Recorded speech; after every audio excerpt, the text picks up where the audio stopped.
חייבים לממש את המחויבות שלנו לחטופים ולשחרורם, ואסור לנו לאפשר לחמאס לממש את הדוקטרינה שלו, שהיא בעצם אכיפת הרצון שלהם עלינו באמצעות החטופים, פלוס כמובן עידוד מאוד גדול להמשיך לחטוף. אבל הדברים האלה מסותרים אחד את השני, כי ככל שיש הישגים כתוצאה מחטיפות, אז יהיו חטיפות. אז זה מחייב אותך בשיקול דעת, בשתי החלטות שזכיתי להצביע בעד שתיהן, גם בנובמבר 2023, גם בינואר 2025, לשחרר את רוב החטופים שלנו, מבלי להיכנע בדברים האסטרטגיים שחמאס הגדיר. זה לא פשוט, זה מורכב. שלום, והיום אנחנו עם שר החוץ, גדעון סער, שלום. שלום וברכה. בוא נתחיל בנושא החטופים, שגם אתה לובש את הסיכה. מה קורה כרגע בזירה הזאת? יש משא ומתן, או ניסיון מצרי, לנסות להגיע למהלך שהוא מבוסס על הרעיון של הצעות וויטקוף, שבעצם יש בהם כמה מרכיבים, כולל שחרור של חטופים, הערכה של הפסקת אש זמנית, שיח על שלב ב' במהלך אותה הפסקת אש זמנית, וזה מה שאני יכול לומר ברגע זה, אני לא יכול כמובן להתקן מעבר לזה. מה לפי דעתך האינטרסים של חמאס בהקשר הזה, מעבר לזה שהם יקבלו הפסקת אש? האם יש להם איזשהו אינטרס למסור לנו את החטוף האחרון גם מול דברים אדירים שניתן? חמאס יש לו אינטרס ברור להשתמש בחטופים על מנת להכתיב את תנאי סיום המלחמה, ולהבטיח באמצעות החטופים את העובדה שהוא נותר ברצועת עזה כגורם הצבאי הדומיננטי, שיכול גם בדרך הזאת להמשיך את המלחמה שלו נגד ישראל. זו הייתה מלכתחילה המטרה של החטיפה. הם בוודאי קיוו שהם יוכלו, ראו להערכתי תסריטים יותר טובים מבחינתם. כמובן שאני לא חושב שהם העריכו שהם יחטפו היקף כזה של ישראלים, אבל באמצעות המספר הרב הזה, מעל ל-250 חטופים ישראלים. על כל פנים, אנחנו לא יכולים, אנחנו חייבים לממש את המחויבות שלנו לחטופים ולשחרורם, ואסור לנו לאפשר לחמאס לממש את הדוקטרינה שלו, שהיא בעצם אכיפת הרצון שלהם עלינו באמצעות החטופים, פלוס כמובן עידוד מאוד גדול להמשיך לחטוף. אבל הדברים האלה מסותרים אחד את השני, כי ככל שיש הישגים כתוצאה מחטיפות, אז יהיו חטיפות. אז זה מחייב אותך בשיקול דעת, ובסופו של דבר אני חושב שאנחנו עד היום בשתי החלטות שזכיתי להצביע בעד שתיהן, גם בנובמבר 2023, גם בינואר 2025, לשחרר את רוב החטופים שלנו, מבלי להיכנע בדברים האסטרטגיים שחמאס הגדיר. ואני חושב שאנחנו צריכים לדעת לעשות את שני הדברים האלה. זה לא פשוט, זה מורכב, אבל בעצם הסיטואציה הזאת שבה התחילה המערכה ב7 באוקטובר, כפי שהיא לצערנו התחילה, זרעי המורכבות הזאת נמצאים. אבל אולי בהצבעה בעד עסקאות כאלה אנחנו מגדילים את התמריץ לחטוף להבא, ואז בעצם יש סכנה לילדים שלי, לילדים שלך, לכל האנשים שעוד לא נחטפו, כי בעצם התועלת מחטיפה תלוי מה הקונטקסט, מה התנאים. אני חושב שההחלטות שהיו, היו החלטות מאוד מדויקות, לא שלא היו מחירים כואבים, היו מחירים כואבים בכל אחת מההחלטות האלה, אבל עדיין הם היו החלטות מאוד נכונות, שביטאו את המחויבות שלנו כלפי אזרחים שנחטפו מהמיטות שלהם, פשוטו כמשמעו.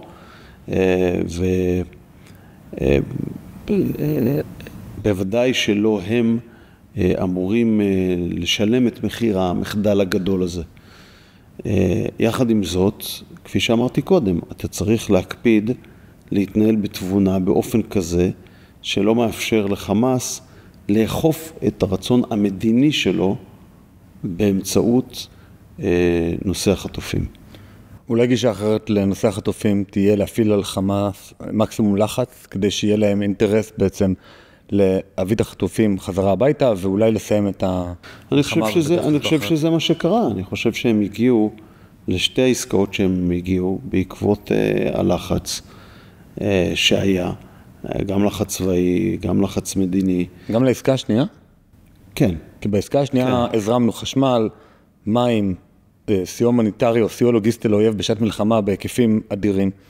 איפה פה הלחץ? אמרתי ששילמנו מחירים, אבל הלחץ שלנו, כולל הלחץ המדיני, כולל החשש שלהם מה יקרה אם לא יגיעו לעסקה, שגובה על ידי אמירות של נשיא ארצות הברית, המעטפת הזאת הביאה אותם להחלטה הזאת, שהם חודשים ארוכים לפני זה לא רצו בכלל להגיע לעסקה. אנחנו מכירים גם את המודיעין ודברים שאולי כלל האזרחים גם לא מכירים. חודשים ארוכים מאוד, חמאס בכלל לא רצה להגיע לעסקה. ואני חושב שגם לעסקה שלישית, אם תהיה כזאת, הם יגיעו אך ורק כתוצאה מהפעלת לחץ. ואת התוצאה של הפעלת לחץ, אתה רואה למשל כבר בהפגנות שיש היום, שזה באמת דבר חסר תקדים, מה שקורה בשבועות האחרונים, מכיוון שאותם אזרחים בעזה שהפגינו ומפגינים, הם חשופים לרצח, חשופים להתעללות. אתה לא חושב שחמאס יוזם את ההפגנות האלה? כדי להראות שאם חמאס ייפול, יש גורמים ספונטניים בשטח שיצמחו. אני לא חושב, ואני גם יודע שלא. מידע מודיעיני. אני יודע שלא. מה לפי דעתך אמור להיות התמונה של יום שאחרי בעזה? דיברו הרבה מאוד על היום שאחרי, על המדיניות. קיסינג'ר תמיד אמר על ישראל שאין לנו מדיניות חוץ, רק מדיניות פנים. זה לא קשור אחד לשני, האמירה של קיסינג'ר והדבר הזה. אני חושב שבסך הכל תנאי סיום המערכה הם מאוד ברורים. מבחינתנו, עזה שהיא מפורזת, שהיא לא מהווה איום על מדינת ישראל. זה בסיס אחד, והחזרת החטופים זה התנאי השני. לאורך זמן יש כמה מרכיבים פה. קודם כל יש את המרכיב של תוכנית טראמפ, של הגירה חופשית, לא כפויה, של מי שיבחר בחירה חופשית מתוך רצון חופשי לעשות את זה, ובהנחה שיהיו מדינות קולטות מהצד השני. היום אינדונזיה דיווחה שהיא מוכנה לקלוט 1,000, אולי זה רק סנונית ראשונה. כבר יש מדינות שקלטו מספרים קטנים, לא מספרים גדולים, מספרים קטנים, ויש גם אזרחים של מדינות זרות, אירופאיות וכדומה, שיצאו לא במספרים גדולים. זה מרכיב אחד. מבחינתנו תמונת המציאות בעזה בכל מקרה, היא תמונת מציאות שהיא תהיה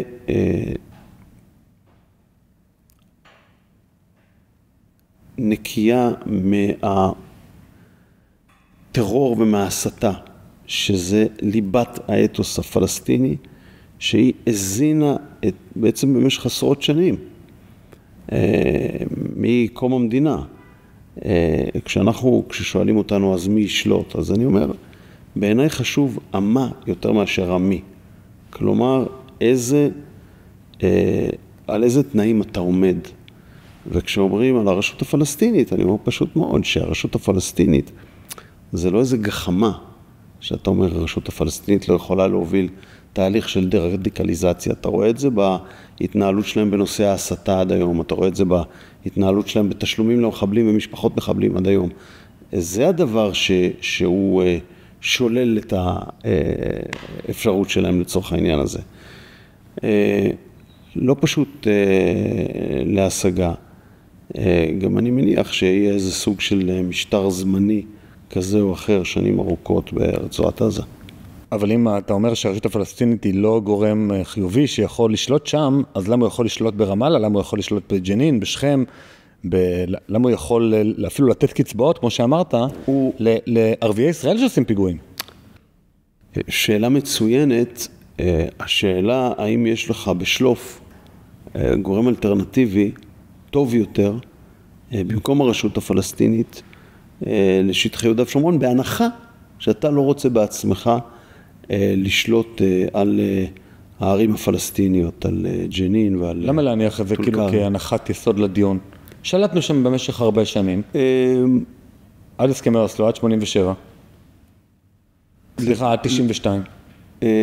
לגיטימי להציב את זה כאופציה, אני לא חושב שזאת אופציה נכונה. מה החסרונות של לשלוט שם שלטון צבאי, או תוכנית האמירויות של קידר?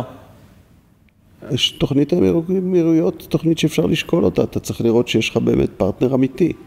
אבל יש הבדל בין תוכנית האמירויות, שהיא בעצם יוצאת מנקודת הנחה שהשלטון הוא מקומי, הוא לא שלטון ישראלי. שלטון ישראלי לאורך זמן עלול להביא למציאות של מדינה דו-לאומית, ובזה אנחנו לא רוצים.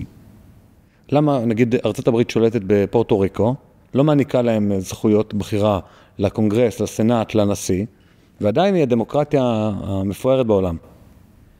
אני לא חושב שהמודל של פוארטו ריקו זה המודל שאתה מציע באמצעות שליטה אזרחית. אתה יכול להגיד, מודל פוארטו ריקו הוא מצדיק את זה שלא תהיה מדינה פלסטינית. שלא תהיה מדינה דו-לאומית. שלא תהיה מדינה דו-לאומית, נכון. תראה, אין פה בשטח גם היום, גם בלי שנשלוט בהם צבאית. השאלה היא, האם אתה רוצה לנהל את חיי הרווחה ואת הביוב ואת התשתיות בערים הפלסטיניות ביהודה ושומרון על העלויות הכלכליות שכרוכות בזה או לא. אני חושב שאין למדינת ישראל אינטרס בזה. אני חושב שהאינטרס של מדינת ישראל הוא בגדול האינטרס הביטחוני. המסקנה שלנו בעצם מהסכמי אוסלו, שהניתוק או אובדן השליטה המודיעינית והמבצעית במשך כמה שנים, במהירות גדולה מאוד, הובילה לאינתיפאדה השנייה, ולמעבדות הנפץ, ולמתאבדים, ולכל מה שראינו. באותה מידה שנדרש זמן קצר מאוד לחמאס, אחרי הנסיגה הישראלית מרצועת עזה ב-2005, כדי לבסס ממלכת טרור. הדברים שנחוצים לנו, הם ההיבטים הביטחוניים, המודיעיניים והמבצעים. אני לא חושב שאנחנו באמת רוצים לנהל את החיים הפלסטינים בג'נין או בטול כרם או בדיר אל-בלח. מה שמפחיד אותנו זה כאילו הקטע הכלכלי של לממן את כל הדבר הזה? כאילו כי... זה נראה לך דבר זניח? זה נראה לי דבר שאפשר לגבות ממנו מיסים. זאת אומרת, אתה גובה מיסים באותה אוכלוסייה, ואומר לה, במסגרת אמירויות, תנהלו את עצמכם. לא, אז פה אתה נותן מודל אחר לגמרי, מה זאת מסגרת אמירויות? מסגרת אמירויות, זה אומר שהשלטון הוא פלסטיני. הוא פלסטיני לא על מקומיות. בסדר, אבל זה דבר אחר מאשר שליטה ישראלית. יש הבדל בין המודל, יש הבדל... אתה מסכים שצריך ביטחונית ישראלית? על זה אין מחלוקת, זה בסיס כל העניין. ישראל לא יכולה בנושא הביטחוני לעשות פשרות בשטח שמהים עד הירדן. זה הוכח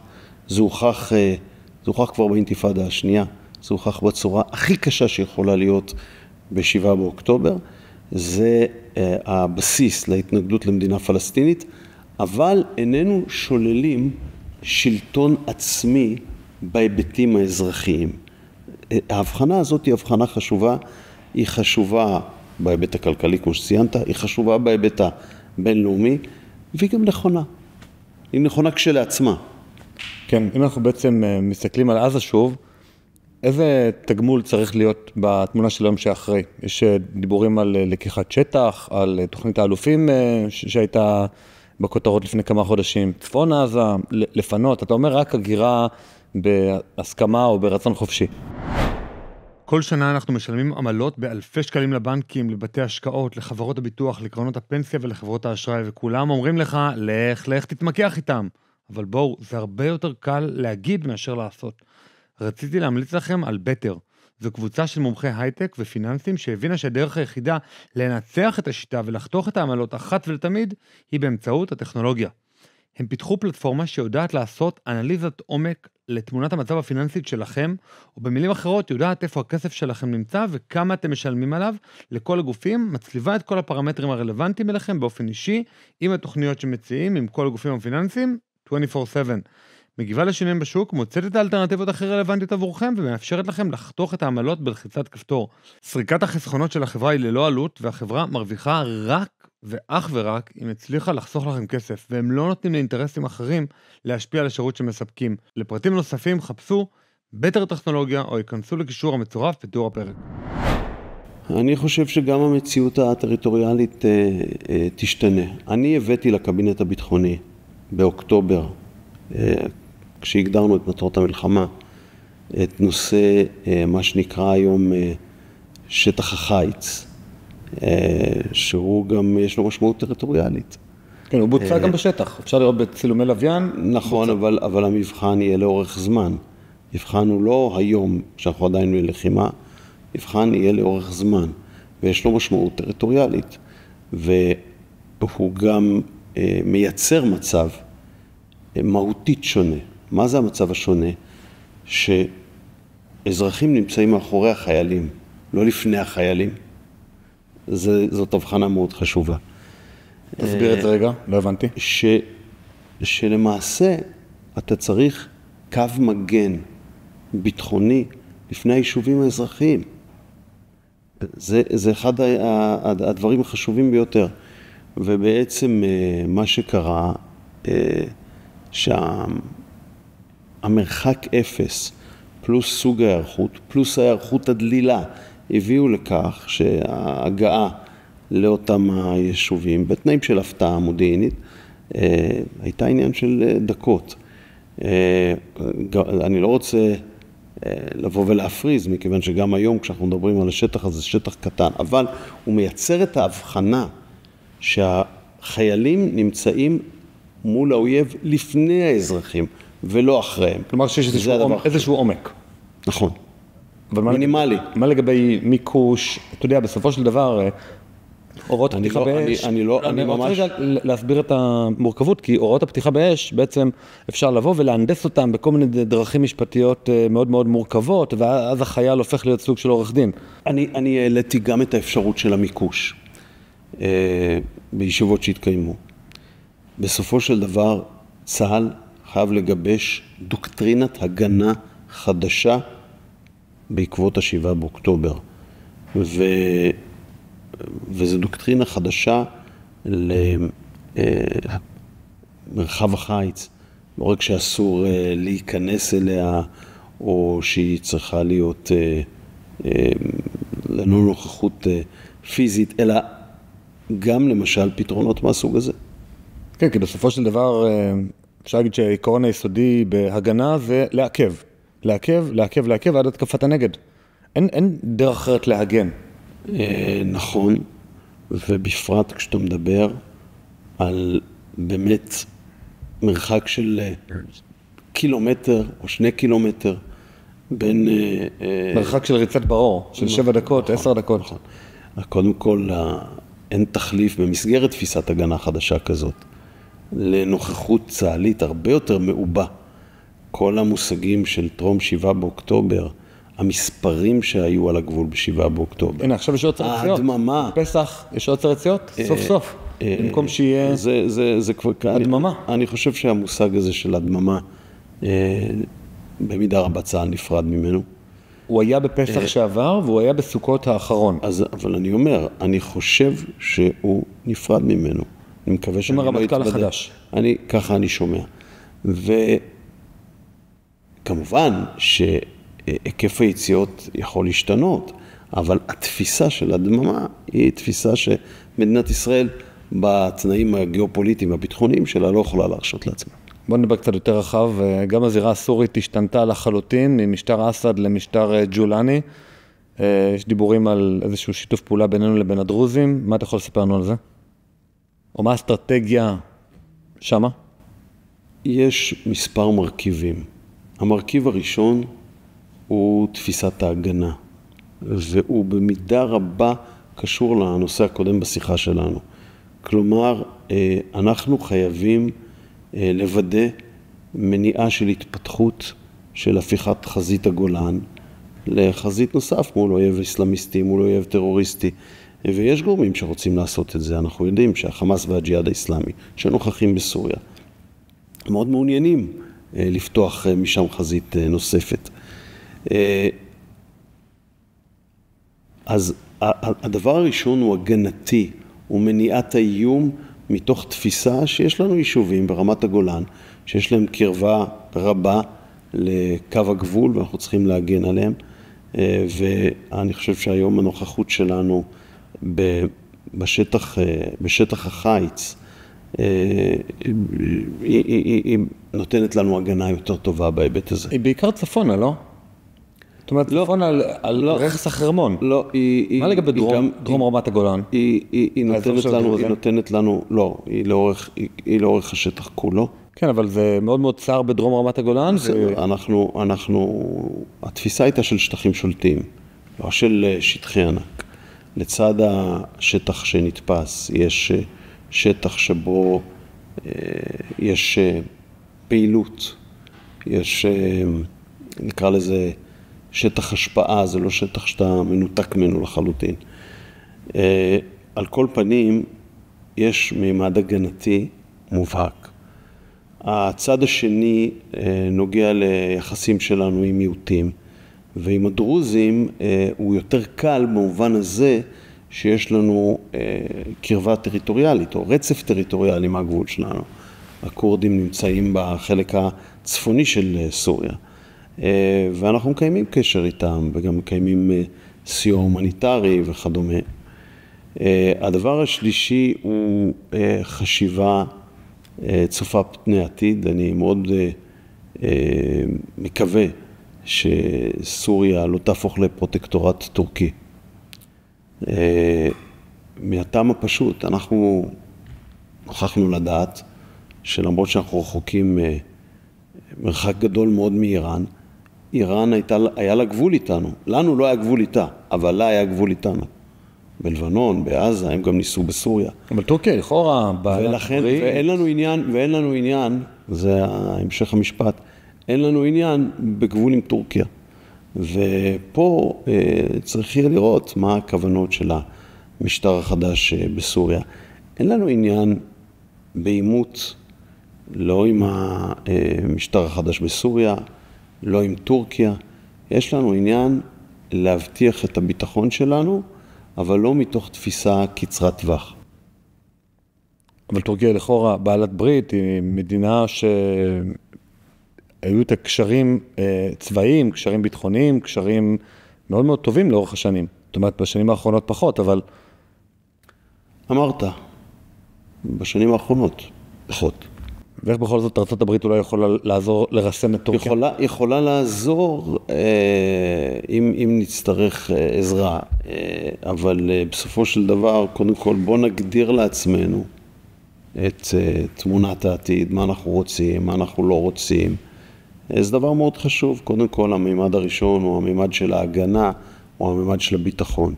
דבר שני, שמירה על קשר עם המיעוטים שהם ידידינו. דבר השלישי זה שהרצון שלנו שסוריה לא תהפוך לפרוטקטורט טורקי. אני לא חושב שזה גם משרת את העתיד של סוריה, את האינטרסים השונים שלה. והדבר הרביעי, כמו שאמרתי, אין לנו עניין בעימות. אנחנו רוצים למנוע את העימות. זה לא כאשר אתה לא מגדיר לעצמך שום דבר, אז אתה מונע את העימות. לא, אבל יכול להיות שיש אינטרסים מנוגדים, ואז עימות יקרה. השאלה היא איזה מנופים יש לנו כדי למנוע את העימות, מה יש להם להפסיד ומה יש לנו להרוויח. זאת כבר שאלה טקטית, אבל אני לא חושב שסוריה, שהאזרחים שלה סבלו הרבה מאוד ב-15 השנים האחרונות, ממלחמת אזרחים ומזה שמדינות אחרות כמו איראן, חיזבאללה, עשו בסוריה כבשלהם. אני לא חושב שיש לה אינטרס במלחמה עם ישראל. ואני גם לא חושב שלטורקיה יש אינטרס במלחמה איתנו, וגם לנו אין אינטרס במלחמה עם טורקיה. אנחנו רוצים לראות מדינה דרוזית או שטח השפעה ישראלי בהר דרוזים? אנחנו לא יכולים, אני חושב שיש דברים היינו רוצים שהם יקרו, אבל לא בטוח שהם לא מעבר לכוחותינו. ואם הדרוזים עצמם לא הגדירו עד היום שהם רוצים מדינה דרוזית, אז אתה רוצה לבוא ולהגדיר את זה במקומם? היו דיבורים או רמיזות על זה שהם כן רוצים אולי איזושהי עצמאות מסוריה, ובסוף הם חתמו הסכם עם ג'ולני. הם לא מדויק, זה לא מדויק, והם גם הודיעו שהם דוחים את החוקה של ג'ולני. אני חושב עוד פעם, גם להגיד דרוזים זה גדול, אבל הזרם המרכזי הוא מאוד חשדן כלפי המשטר באופן כללי, זה מה שאני יודע.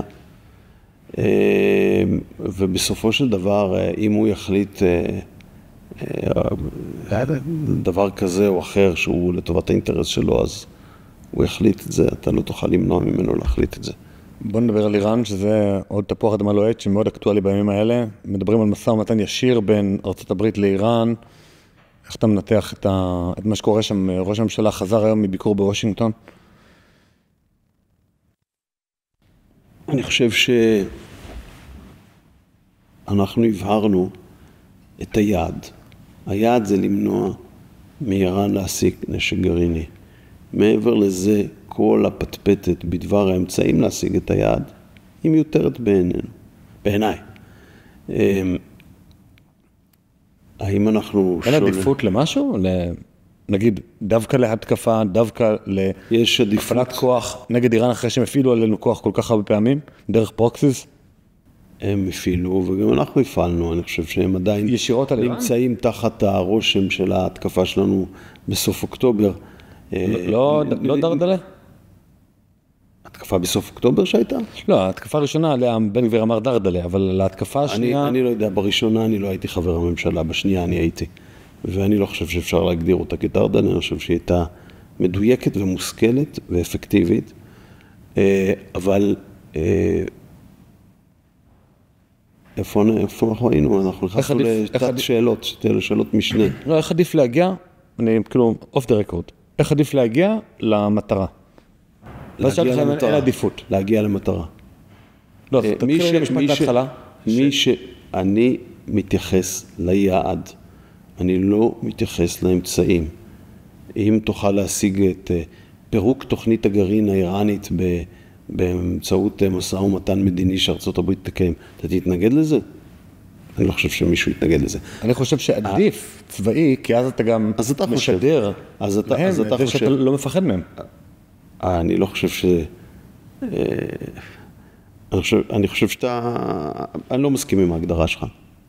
לא עם הרציונל שלה, ולא עם מתן העדיפות לדרך כזאת או אחרת.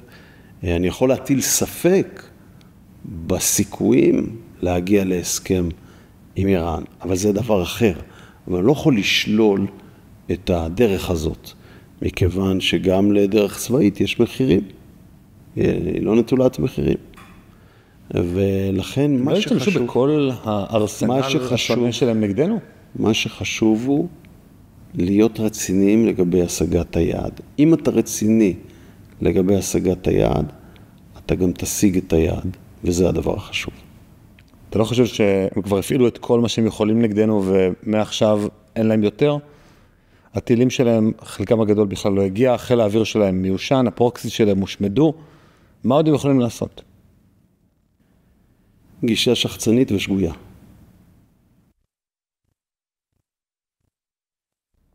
טוב, נחכה לראות מה טראמפ יביא.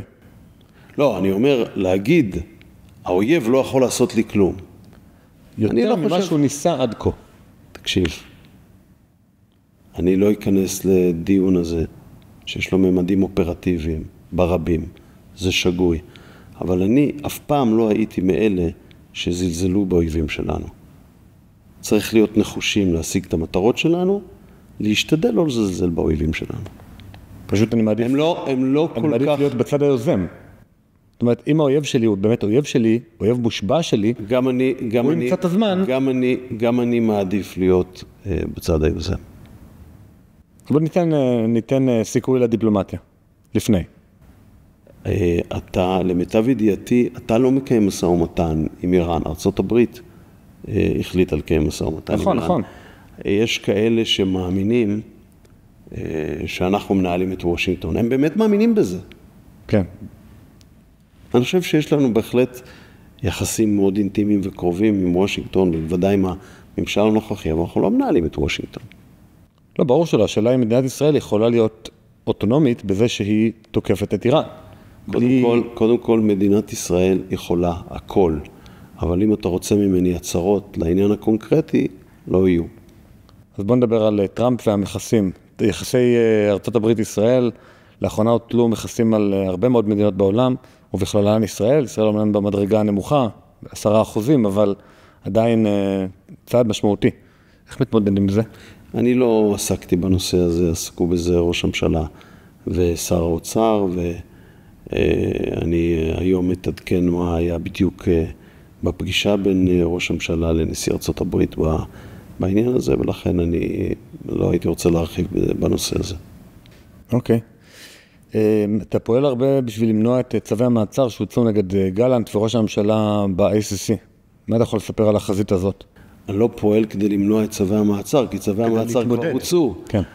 אני פועל נגד אותם מוסדות כביכול משפטיים, שבעיניי הם כלים במערכה שנועדו לפגוע בזכות של ישראל להגנה עצמית.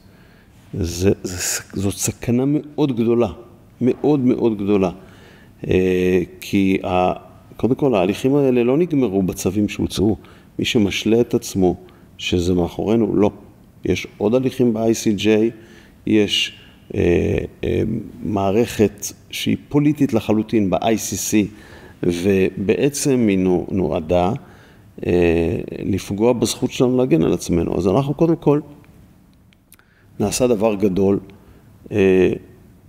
על ידי ארצות הברית של אמריקה עם הסנקציות, ועוד לא נאמרה המילה האחרונה בהקשר הזה. יש פעילות שנעשית בהקשר הזה, והיא מבטאת משהו שהוא מבינים אותו בממשל האמריקאי, שבעצם האמצעים שננקטו נגד מדינת ישראל, שהיא לא חברה ב-ICC והיא לא חתומה על אמנת רומא, יכולים אחר להיות מופנים כלפי ארצות הברית של אמריקה, שהיא גם לא חתומה על אמנת רומא והיא לא חברה ב-ICC. וגם לא ירדה מהפרק האפשרות של חקיקה אמריקנית, שהיא תחזיק מעבר ל4 שנים, שזה צו נשיאותי לטווח ארוך. בנוסף לזה אנחנו פועלים כדי להחליש את המוסד הזה. המהלך שבוצע על ידי הונגריה בשבוע שעבר, הוא בוצע בתיאום איתנו, אחרי שיח שהתחיל בביקור שלי בבודפסט לפני זמן קצר, ואנחנו ממשיכים לפעול בהקשר הזה. ואנחנו, זאת מערכה מדינית שבה אתה לא יכול לצאת מנקודת הנחה שיש פה איזה משהו משפטי שאתה צריך להתנהל נגדו באופן משפטי, ואם אתה צודק אז אתה תצליח. הרי הם רמסו 2 עקרונות יסוד משפטיים מאוד חשובים. אחד זה המשלימות, והשני זה סמכות. אין להם סמכות בכלל, לא אמורה להם סמכות שיפוט על מדינת ישראל. ולכן זה מוקד מאוד חשוב בפעילות שלנו, זה סיזיפי, זה קשה. אלה מוסדות שלצערי זוכים בוודאי באירופה, אבל לא רק באירופה, לפרסטיג'ה ולכבוד, כאילו הם מוסדות עצמאיים, והם לא מוסדות עצמאיים, והם לא מוסדות משפטיים, מוסדות פוליטיים. מלבד אבל להסתמך על טראמפ ועל הסנקציות שהוא עושה. זה לא רק על טראמפ, ההחלטה ההונגרית זה לא טראמפ, זה בהחלט אפשר להגיד יש זיקות בין הדברים, אבל אנחנו, תראה, אם היית שואל בנובמבר שהוטלו הצווים, מה תהיה תמונת המצב בעקבותיהם, אנחנו נותנים לך תמונה הרבה יותר שחורה, תחזור, תנסה לראות קטעים מהטלוויזיה ומהדיון הציבורי באותו יום, לגבי מה יקרה מבחינה מדינית, מה יקרה מבחינה כלכלית. אנחנו הצלחנו, נתתי לך את הונגריה, אבל ברצף יש לך את פרידריך מרץ, שיהיה הקנצלר הבא של גרמניה, שאמר נתניהו יבקר בברלין, יש לך את הצרפתים. בעצם שהוא לא יאכוף את הצווים. הוא אמר את זה בשפתו שלו, כן, כן. ואפילו הצרפתים אמרו, יש חסינות לראשי מדינות, כל מדינה הגיעה לאיזה שיווי משקל מסוים, אבל אנחנו פעלנו בכל אחד מהמקומות האלה, זאת אומרת, אנחנו נאבקים בזירה המדינית מול דבר מאוד מאוד קשה, ושהוא, הייתי אומר, מיסודות האמונה של האיחוד האירופי, והוא עושה לנו עוול, הוא עושה לנו עוול כדמוקרטיה, שיש לה מערכת משפט עצמאית, הוא עושה לנו עוול כמדינה מותקפת, המדינה המותקפת בעולם, שהוא מחרסם בעצם בזכות ההגנה העצמית שלה. זה בעיניי סכנה אסטרטגית לטווח ארוך. וגם לגבי המוסדות האחרים, אנחנו מקיימים שיח עם האמריקאים, ויהיה צורך להגיע לגיבוש אסטרטגיה שלמה, לא דפנסיבית, כי את אחת הדוגמאות של האבסורדים. ב-ICJ, מי שהיה נשיא בית הדין נגדנו, הוא היום מכהן כראש ממשלת לבנון. בנאום הראשון שלו הוא דיבר על ישראל האויב. אז איך הוא יכול להיות שופט עצמאי, מקצועי, אובייקטיבי, תקרא לזה איך שאתה רוצה, אם הוא מגדיר אותי כאויב? איך בכלל יכולים להיות שופטים ממדינות שאין איתם יחסים דיפלומטיים, לא מדינות אויב? זאת אומרת, יש פה דברים עמוקים בתוך המערכת הבינלאומית שצריך לטפל בהם. נכון, מדינת ישראל היא קטנה. אנחנו לא יכולים לטפל בנושא הזה בלי ארצות הברית של אמריקה, ואנחנו בדיאלוג על כל הממדים עם ארצות הברית בנושאים האלה, אבל גם עם ידידים אחרים שלנו, בעולם וגם באירופה. ולכן אנחנו נערכים, שוב, התחלתי להגיד לגבי הסנקציות, אוקיי, אז ארצות הברית מטילה סנקציות, אבל איך אנחנו יכולים להיערך לממשל שאולי יהיה פחות אוהד מהממשל של טראמפ ב-2028? קודם כל אני מזכיר לך... דעת הקהל מאוד לרעתנו בארצות הברית כרגע. קודם כל יש פה כמה ממדים. א', להזכיר שגם ממשל ביידן מתח ביקורת על הפסיקה של ה-ICC. נכון שהוא לא נקט בצעדים... לא נדבר רק בהקשר הזה. נכון שהוא לא נקט בצעדים של ממשל טראמפ.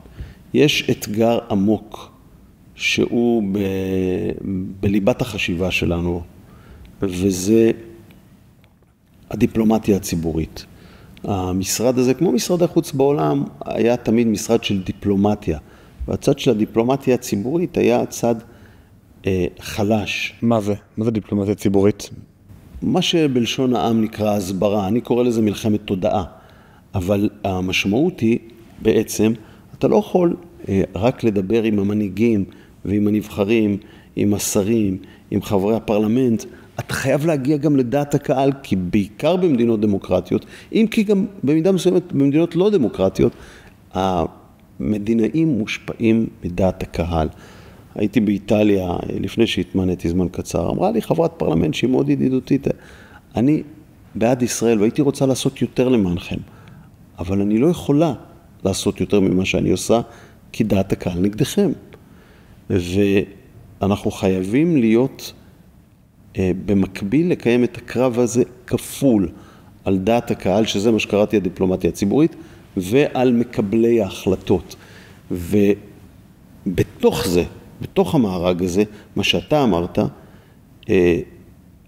הצעירים, אנחנו מזהים במחקר שיש לנו גם באירופה, גם בארצות הברית, דעת קהל שלילית הרבה יותר גדולה אצל הצעירים מאשר אצל המבוגרים.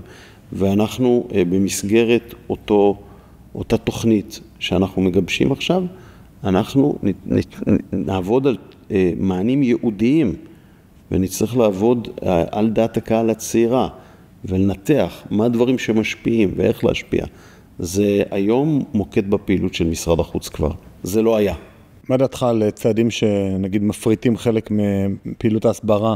כן? נגיד מביאים, נגיד אלה קינן, פרויקט שלה של הסברה שהיה מעולה, תקציבים של משרד החוץ. אני לא שולל שפרויקטים חיצוניים ייהנו מתקצוב. אבל בסופו של דבר, זה לא רק יכול להיות פרויקטים חיצוניים, שכל אחד הוא צריך גם איזושהי ראייה מערכתית. עכשיו, הנציג שלנו במדינות הגדולות, נגיד במדינת ענק כמו הודו, כן, המדינה הגדולה ביותר בעולם מבחינת אוכלוסייה, שהיא ידידה גם של ישראל. אתה חייב גם איזושהי גמישות שמאפשרת להגיע לדעת הקהל, ואתה צריך לנתח את המדינות האלה ולתת את המענים האלה. אנחנו עובדים על זה, אתה צריך הרבה יותר משלחות, אתה צריך הרבה מימדים בתוך המערכת, צריך לעשות קמפיינים ברשתות חברתיות, אתה צריך להיות מסוגל לקדם תכנים, עוד פעם, במשאבים המוגבלים שיש לך, אבל היום כבר בתקציב שאושר ב-2025, כבר יש לנו תקציב סביר, לעומת מה שהיה קודם, שהיה מחפיר, כדי להתחיל ולקדם עשייה. אבל מה שאני רוצה להגיד לך הוא מעבר לזה, הוא לא רק מה שנעשה ב-2025, אלא משרד החוץ כמשרד החוץ, הדיפלומטים שהוא מייצר, השגרירים שהוא שולח, הם צריכים שהמימד הזה של מאבק על התודעה, יהיה לא פחות חזק מהצד הדיפלומטי, כי הצד הדיפלומטי הוא חשוב, אבל אי אפשר, בוודאי מדינת ישראל, שהיא בכותרות במידה שאי אפשר לתאר. אתה יודע שבסוף השבוע שהיה טבח בעלאווים בסוריה, ובישראל לא קרה כלום. היו יותר אזכורים על ישראל מאשר על סוריה בתקשורת העולמית. זאת אומרת, באינטנסיביות שאנחנו נמצאים שם, אנחנו חייבים לשפר את הביצועים שלנו במאבק על דעת הקהל העולמית. עדיין אנחנו נהיה בנחיתות, כי אנחנו פועלים מול כוחות הרבה יותר גדולים, אבל אני מאמין שאנחנו נוכל לעשות הרבה יותר ממה שנעשה בעבר וגם להצליח יותר. כן, אבל יש כוח אחד שפועל בזירה הבינלאומית, בזירת ההסברה, בצורה שהיא מאוד מאוד לרעתנו, קטר. מה אתה יכול לספר על היחסים של קטר עם ישראל? מצד אחד, מדינה שהיא לא מדינת אויב, ניתן לבקר שם, יש יחסים כאלה ואחרים עסקיים, מצד שני, מדינה מאוד בעייתית. היא אולי לא מוגדרת כמדינת אויב, אבל היא מדינה עוינת, והיא פועלת נגדנו. ואני לא יכול להגיד לך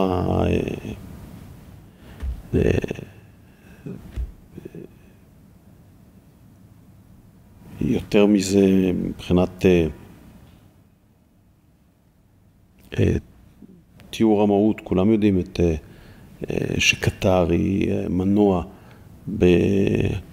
בהפצת, מקדמת את האחים המוסלמים בכל המורחב, וספציפית עובדת נגד מדינת ישראל. ולכן אני אומר, גם אם היא לא מוגדרת כמדינת אויב, היא מדינה עוינת.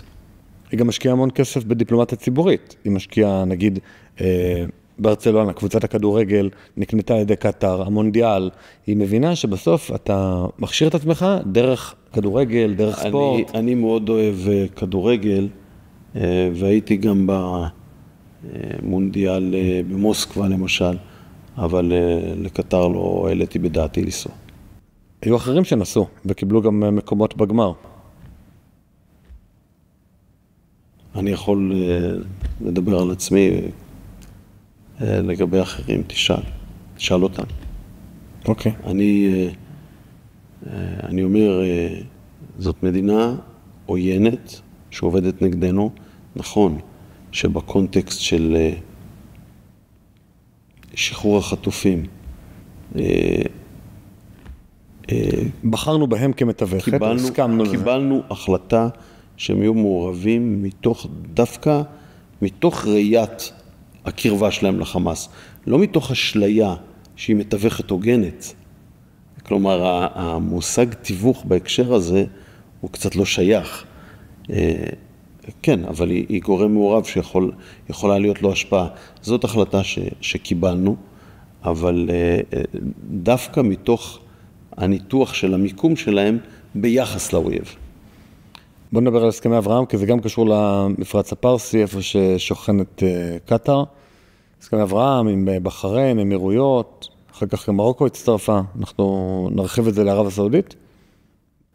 אנחנו נרחיב את זה. אני לא יודע להגיד לך מתי, כי אני חושב שיש לנו קושי אובייקטיבי להרחיב את זה בזמן המלחמה, עם ההשלכות שיש לה על דעת הקהל הערבית במדינות השונות.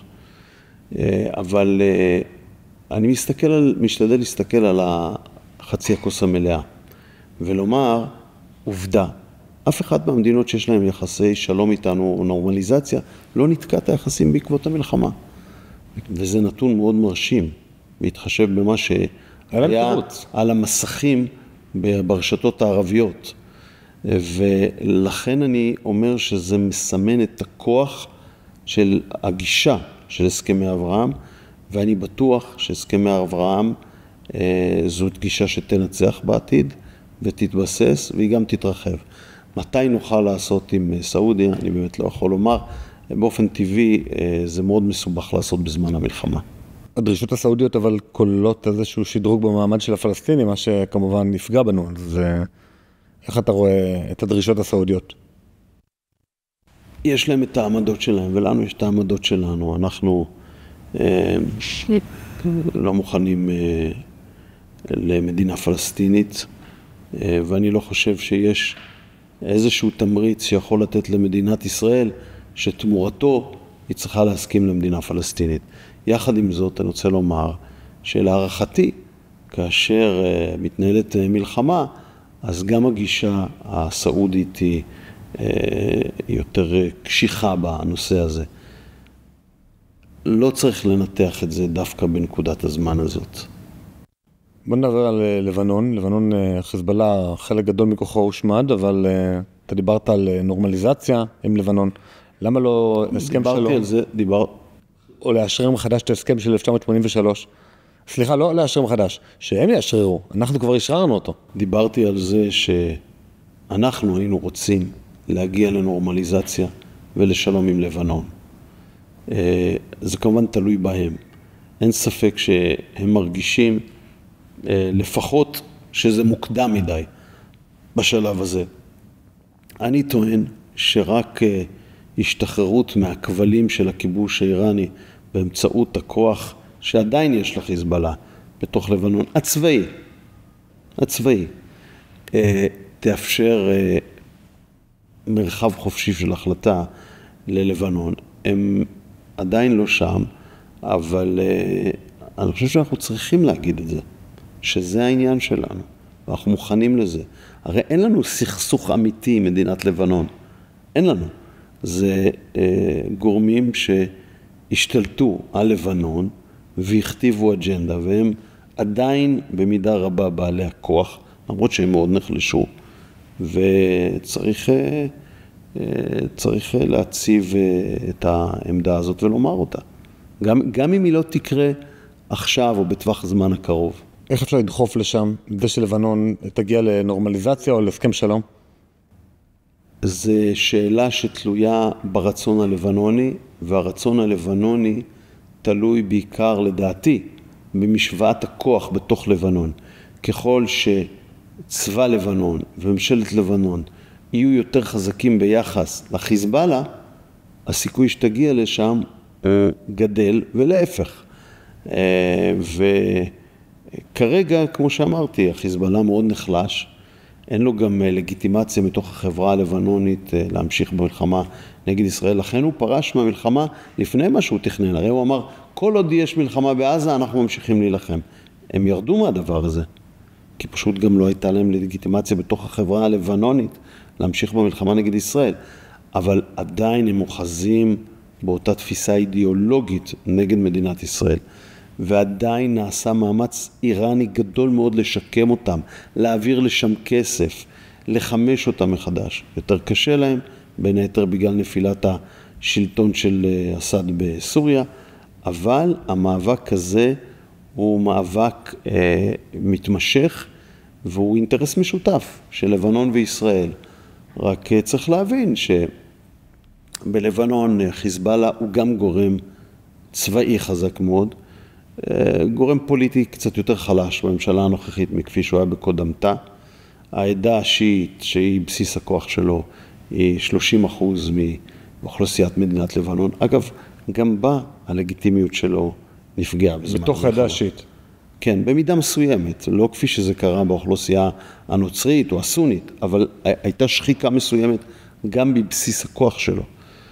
בסוף, משוואת הכוח בלבנון תגדיר את גבולות האפשרויות של ממשלת לבנון לצאת למרחב, כולל בסוג של יחסים איתנו. בוא נעבור קצת לפוליטיקה. אתה הובלת תיקון לוועדה לבחירת שופטים. ויכול להיות שזה גם לא יקרה. יכול להיות שאנחנו לא נגיע למקום הזה, כי חיזבאללה עדיין יהיה חזק מדי, או שממשלת לבנון תחשוש מהעימות איתו יותר מאשר היא תרצה לצאת למרחב בהקשרים אחרים. הכל אפשרי, אבל אני חושב שאנחנו צריכים לסמן משהו חיובי בהקשר הזה. כן. בוא נעבור לפוליטיקה ולבחירת שופטים. אתה הובלת תיקון מאוד משמעותי ששופט לבית המשפט העליון ייבחר ברוב של 7 מתוך 9, בניגוד לרוב פשוט של 5 מתוך 9. אתה עדיין עומד מאחורי התיקון הזה, אתה חושב שהוא תיקון טוב? היי, אם האזנתם עד לפה, ממש אשמח שתקדישו עוד דקה אחת מזמנכם. תיכנסו לקישור, כאן למטה, ותתמכו בנו באמצעות מנוי לעל המשמעות פלוס ב-60 שקלים לחודש. המנוי יעניק לכם גישה מלאה ליותר מ-200 פרקים בלעדיים של הפודקאסט, שתוכלו להאזין להם באפליקציית הפודקאסטים האהובה עליכם. בנוסף, המנוי יאפשר לכם להצטרף למפגש הזום השבועי של קהילת על המשמעות. כל פעם נפגשים ולומדים יחד נושא אחר, ויש גם זמן לשאלות ולדיון בלעדי למנויים. כמו כן, כל מי שמנוי לעל המשמעות פלוס נהיה שותף בהחזקת הפודקאסט ככלי תקשורת עצמאי ובלתי תלוי, שיקדם את הרעיונות שאנחנו מאמינים בהם. אז יאללה, הקליקו כאן והצטרפו אלינו לעל המשמעות פלוס, נחכה לכם.